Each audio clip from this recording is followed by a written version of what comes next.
यकीन करो मेरा। वो मिले थे, मुझे उससे कोई मतलब नहीं। मैंने आपसे बस एक बात पूछी है, उनके बीच कुछ ना कुछ तो हुआ होगा। क्या आयजा ने आपको उस बारे में कुछ नहीं बताया? भाई अगर मेहमत की मंगनी का मामला बिगड़ जाए और उसी वक्त आप भी आके कहो कि मैं आयशा के साथ हूं तो बर्दाश्त नहीं कर पाएंगे, डर लग रहा है। मालूम है। अकेली माँ होना दुनिया का मुश्किल तरीन काम है। उसके बाबा होते तो बात कुछ और होती।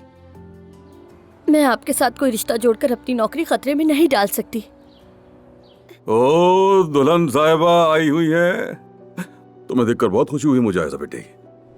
उजान भाई को याद किया तुमने? आओ तुम इधर मेरे पास आ जाओ। अरे उजान साहब, ये क्या कर रहे हैं आप? क्या आप पागल हो गए हैं? कोई देख लेगा, क्या कहेगा मेरे बारे में? क्या कर रहे हैं? मुझे जाने नहीं यहाँ से। कोई नहीं देखेगा हमें, और बात किए बगैर तुम्हें जाने नहीं दूंगा। मुझे मालूम है तुम बहुत मुश्किल में हो, बहुत सी आफत तुम्हारे सर पर आ पड़ी है, मगर चाहे कुछ भी हो जाए मैं तुम्हारे साथ हूँ। मैं यहाँ इवेंट ऑर्गेनाइजिंग का काम करती हूँ और पहले भी ये काम बड़े शौक से करती रही हूँ मैं, और अब उजान के साथ ये काम कर रही हूँ मैं। बहुत खुशी है मुझे इसके लिए। मेरे इतना कुछ कहने के बाद भी तुम्हें मेरी बात क्यों समझ में नहीं आ रही? एक तुर्गाय नामी आदमी मार्केट में घूम रहा है। वाकई? वो शख्स हर जगह जाकर कीमतें तोड़ने की पूरी कोशिश कर रहा है। वो इंसान तुम्हें अपना बेटा मानते हैं, तुम उनके साथ ऐसा कैसे कर सकते हो? क्या मैंने क्या है ये सब कुछ? बोलो, ये फैसला तो तुम्हें करना है आयशा।